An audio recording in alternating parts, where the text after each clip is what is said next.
Hi, YouTube friends. Have you been thinking about a career in real estate and don't know where to start? Stay tuned because today's video will be all about the 5 steps you need to take to get started today. Let's jump into it.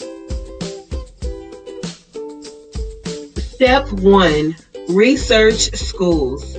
There are tons of real estate schools out there and possibly hundreds in your specific state. And while yes, this provides lots of options, it does also make it that much harder to choose the best school for you.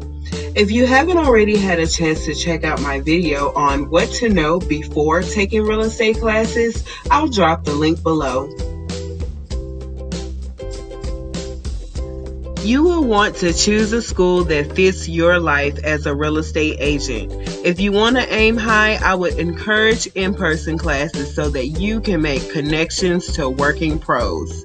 But online school is good too. It's great for flexibility and you can work at your own pace.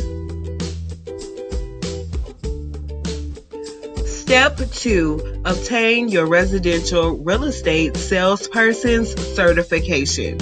It's a mouthful, and the coursework is just as heavy.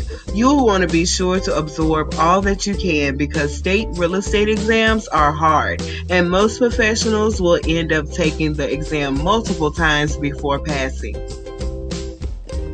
So, while in class, make sure to thoroughly go over every concept and set aside time to make sure you study and take practice exams. You will have to pass a final test to obtain your certification.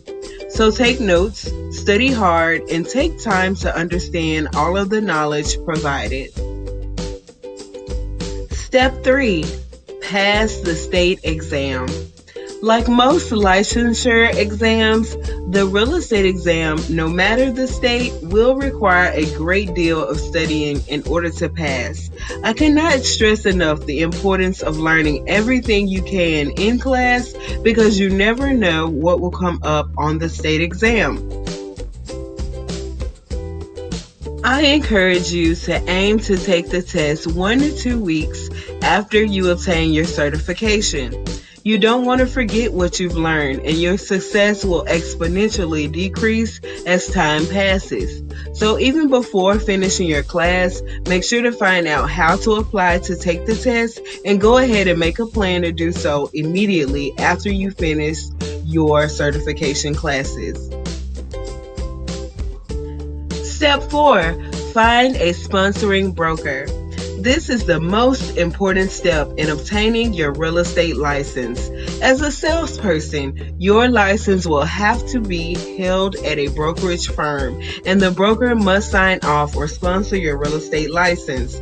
When I started this process, this was the most overwhelming step. However, it was actually in the end the easiest. Don't let it overwhelm you. And though it may seem as though you are putting yourself through several job interviews, it is great to connect with as many brokerages as possible before signing on. I chose a virtual agency for the flexibility and ability to build my career at my own pace. Brick and mortar brokerages offer more in-person training and the ability to surround yourself with working pros.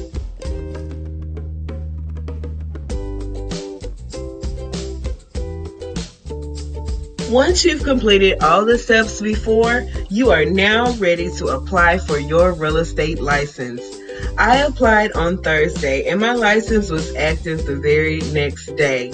I am saying this to hopefully ease your stress about the process. Yes, it will take a lot of work initially getting through the courses and passing the exam, but after those 2 steps are completed, you are mere days away from launching your career. According to theclose.com, in an article published this year, the average income for real estate agents working just 60 hours a week is $145,000. You will be a professional and you will be able to have full control of your future and your career. I love to connect with people, and I'm here to answer any questions about choosing real estate schools and brokerages. If you're looking for a new agency or a sponsoring broker, please click my link below to find out more about working for Voro. As always, please like, share, and subscribe for more real estate tips and insight to come.